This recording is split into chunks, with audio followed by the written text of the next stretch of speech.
Hello நண்பர்களே, வணக்கம். நான் உங்கள் பிரியா. நம்ம இன்னைக்கு பார்க்க போகிற பதிவு என்ன அப்படின்னு பார்த்தீங்கன்னா, வரக்கூடிய வெள்ளிக்கிழமை ஏப்ரல் 11ஆம் தேதி நம்மளுக்கு பங்குனி உத்திரம் வருது.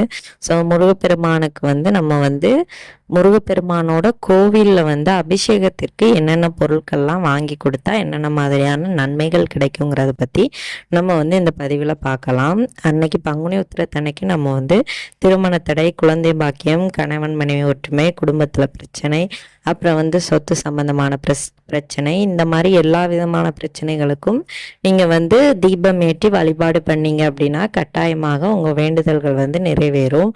அதே மாதிரி நீங்கள் முருகப்பெருமான் அபிஷேக பிரியர், உங்கள் எல்லாருக்குமே தெரியும். ஸோ அது அபிஷேகத்திற்கு உங்களால் முடிஞ்ச பொருட்களை வாங்கி கொடுங்க.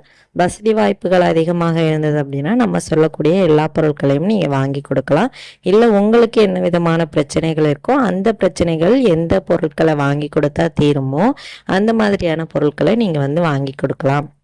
நம்ம அதை பற்றின தெளிவான பதிவை இதில் நம்ம பார்க்கலாம். அதற்கு முன்னாடி நீங்கள் இந்த பதிவை பார்க்கக்கூடிய முருக பக்தர்களாக இருந்தீங்க அப்படின்னா ஓம் சரவணபவா போட்டிங்கிறத கமெண்ட் பாக்ஸில் கமெண்டாக போஸ்ட் பண்ணுங்கள். நம்மளோட சேனலை இது வரைக்கும் நீங்கள் சப்ஸ்கிரைப் பண்ணாமல் பார்த்துட்டு இருந்தீங்க அப்படின்னா மறக்காமல் சப்ஸ்கிரைப் பண்ணி வச்சுக்கோங்க. இது போல் முருகர் சம்பந்தமான பயனுள்ள தகவல்களை நீங்கள் தொடர்ந்து பார்த்து தெரிந்து கொள்ள முடியும். இப்போ வாங்க நம்ம பதிவுக்குள்ளே போகலாம். முருகப்பெருமான் அபிஷேக பெரியர்னே நம்ம எல்லாருக்கும் தெரியும். முருகப்பெருமானுக்கு மிகவும் பிடித்த அபிஷேகங்கள் பால் அபிஷேகம், தேன் அபிஷேகம், தயிர், இளநீர், அப்புறம் திருநீர், இந்த மாதிரி எல்லா அபிஷேகமும் அவருக்கு ரொம்ப பிடிக்கும். அரிசி, இந்த மாதிரி எல்லா விதமான பொருட்களையும் அபிஷேகம் பண்ணுறது அவருக்கு ரொம்ப பிடிக்கும். இதில் ஒவ்வொரு பொருளுக்கும் ஒவ்வொரு விதமான பலன்கள் இருக்குது. இப்போ உதாரணத்துக்கு நீங்கள் தேன் வாங்கி கொடுக்குறீங்க அப்படின்னா உங்களுக்கு செல்வ செழிப்பிற்கு குறைவில்லாமல் செல்வந்தராக நீங்கள் வாழணும்னு நினைக்கிறீங்க அப்படின்னா நீங்கள் முருகனுக்கு அபிஷேகத்திற்காக தேன் வாங்கி கொடுக்கலாம். அப்போ உங்களுக்கு செல்வ செழிப்புற உங்களுக்கு குறைகள் இருந்தது அப்படின்னா கண்டிப்பாக அந்த தடைகள் நீங்கி உங்களுக்கு செல்வ வளங்கள் அதிகரிக்கும். அடுத்ததாக பால் வாங்கி கொடுப்பதுனால என்ன பயன்கள் நம்மளுக்கு கிடைக்கும் அப்படின்னு பார்த்தீங்கன்னா, உங்கள் வீட்டில் யாருக்காவது அடிக்கடி உடல்நிலை சரியில்லாமல் போகுது, ரொம்பவும் எப்பவுமே இந்த உடல்நிலை சம்மந்தமாக பிரச்சனையாகவே இருக்குது, உடல் ஆரோக்கியத்தில் பிரச்சனையாக இருக்குது அப்படிங்கிறவங்க உங்களுக்காகவும் உங்கள் குடும்பத்தில் இருக்கிறவங்களோட உடல் நலத்திற்காகவும் உடல்நிலை எப்பவும் சரியாக இருக்கணும் அப்படின்னு நினைக்கிறவங்க நீங்கள் பால் வாங்கி கொடுக்கலாம். அப்புறம் தயிர் அபிஷேகம் எதற்காக முருகப்பெருமானுக்கு பண்ணுவாங்க அப்படின்னா, நிறைய வருஷமாக குழந்தை இல்லாமல் கஷ்டப்படுறவங்க, குழந்தை வேணும் அப்படின்னு ஏங்கிட்டு இருக்கிறவங்க முருகப்பெருமானுக்கு தயிர் அபிஷேகம் பண்ணீங்க அப்படின்னா கட்டாயமாக உங்களுக்கு அடுத்த பங்குனி உத்திரத்திற்குள்ளேயே குழந்தை பேரு நிச்சயமாக கிடைக்கும். அதுக்கப்புறமா நீங்கள் என்ன பொருட்கள் வாங்கி கொடுக்கலாம் அப்படின்னு பார்த்தீங்கன்னா, இளநீர் வாங்கி கொடுக்கலாம். குடும்பத்தில் ஒற்றுமை இல்லை, எப்போவுமே சண்டை சச்சரவாகவே இருக்குது, அண்ணன் தம்பிக்குள்ளே ஒற்றுமை இல்லை, அக்கா தங்கச்சிக்குள்ளே ஒற்றுமை இல்லை, இந்த மாதிரி குடும்ப ஒற்றுமை நலனுக்காகவும் கணவன் மனைவிக்குள்ளேயே பிரச்சனையாக இருக்குது. அப்போ எப்படி குடும்பம் ஒற்றுமையாக இருக்கும்? இந்த மாதிரி இருக்கிறவங்க அந்த பிரச்சனைகள் தீரணும்னு நினைக்கிறவங்க இளநீர் வாங்கி கொடுக்கலாம். அதே மாதிரி மன அமைதி, எனக்கு மனம் அமைதியாகவே இல்லை, எப்போவுமே மன கஷ்டமாக இருக்குது, குழப்பமாக இருக்குது, அந்த மாதிரி மன அமைதியை தேடி இருக்கிறவங்க நெய் வாங்கி கொடுத்தீங்க அப்படின்னா உங்களுக்கு அந்த மன குழப்பத்திற்கும் மன அமைதிக்குமான விடை கிடைக்கும். முருகப்பெருமான் கிட்ட அதற்கான வேண்டுதல்களுக்காக நீங்கள் நெய் வாங்கி கொடுக்கலாம்.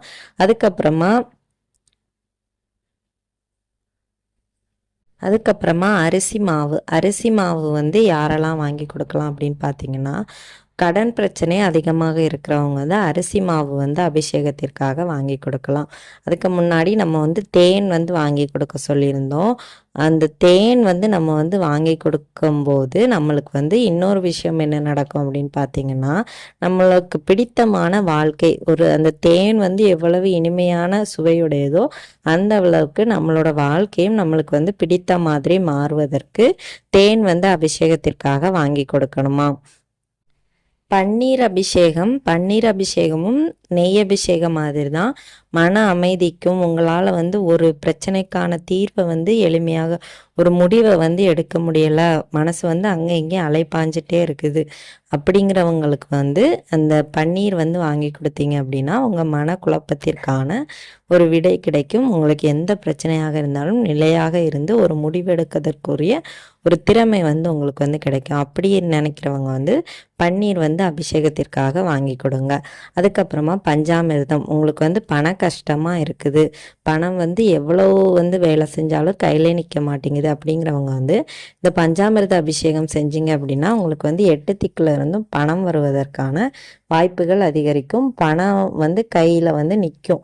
ஸோ அந்த மாதிரி பிரச்சனை இருக்கிறவங்களுக்கு வந்து பஞ்சாமிர்த அபிஷேகம் முருகப்பெருமானுக்காக நீங்கள் வந்து செய்யலாம். அடுத்ததாக நம்ம வந்து முருகப்பெருமானுக்காக வாங்கி கொடுக்க வேண்டிய பொருள் விபூதி. விபூதி வந்து என்ன சொல்ல வருது அப்படின்னு பார்த்தீங்கன்னா, நம்ம வாழ்க்கையோட ஒட்டுமொத்த கருத்துமே இந்த விபூதியிலேயே அடங்கி போயிடும். என்னடா இப்படி சொல்கிறேன்னு அப்படி பார்க்காதீங்க.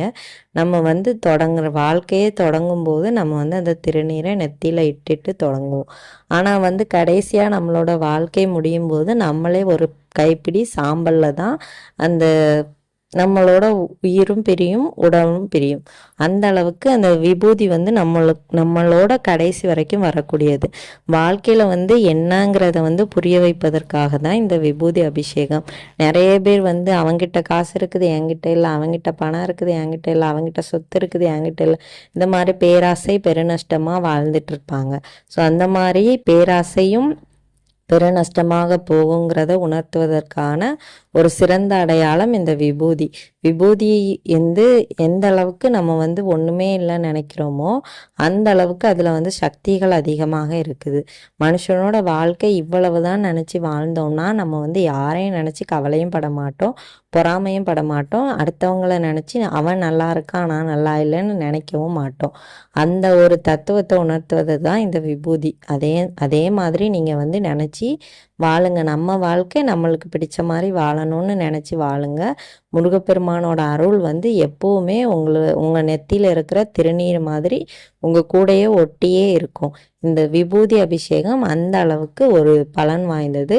முடிஞ்சால் வாங்கி கொடுங்க. அடுத்து முருகப்பெருமானுக்கு மிகவும் பிடித்த சந்தனம். சந்தனத்தில் எவ்வளவு வாசனை அதிகமாக இருக்குதோ அதே மாதிரி நம்மளோட வாழ்க்கையிலையும் வந்து மகிழ்ச்சிகள் பெருகுவதற்கு இந்த சந்தன அபிஷேகம் வந்து ரொம்ப உதவியாக இருக்கும். அதுக்கப்புறமா நீங்கள் வாங்கி கொடுக்க வேண்டிய பொருள் என்ன அப்படின்னு பார்த்தீங்கன்னா வஸ்திரம்.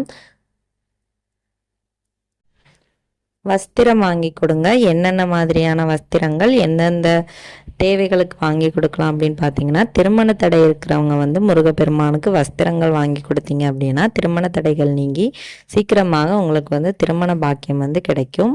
அதற்காகத்தான் இந்த வஸ்திரம் வந்து வாங்கி கொடுக்க சொல்கிறது. என்ன கலர்லலாம் வாங்கி கொடுக்கலாம்? பச்சை, மஞ்சள், சிகப்பு இந்த 3 நிறங்களையுமே நீங்கள் வந்து முருகப்பெருமானுக்கு வாங்கி கொடுக்கலாம். நம்ம சொன்ன ஏதாவது ஒரு பொருளையாவது உங்களால் வாங்கி கொடுக்க முடியுது அப்படின்னா வாங்கி கொடுங்க அபிஷேகத்திற்காக. அப்படி இல்லை அப்படின்னா பூக்கள் வாங்கி கொடுங்க. பூக்கள் வந்து செவ்வரளி பூக்கள் மிகவும் விசேஷம், சிவப்பு நிற பூக்கள் வாங்கி கொடுங்க. கட்டாயமாக முருகனோட அருள் முழுமையாக கிடைக்கும். உங்களோட வேண்டுதல்களும் சீக்கிரமாக நிறைவேறும். இந்த பதிவு வந்து கண்டிப்பாக ஒவ்வொரு முருக பக்தர்களுக்கும் உபயோகமாக இருக்கும்னு நினைக்கிறேன். உபயோகமாக இருந்தது அப்படின்னா லைக் பண்ணுங்க, நம்மளோட சேனலை சப்ஸ்கிரைப் பண்ணி வச்சுக்கோங்க. இந்த வீடியோவின் பதிவை உங்கள் நண்பர்களுக்கும் ஷேர் பண்ணுங்க. இந்த வீடியோவின் முழு பதிவை பார்த்த அனைத்து நண்பர்களுக்கும் மிக்க நன்றி. ஹலோ நண்பர்.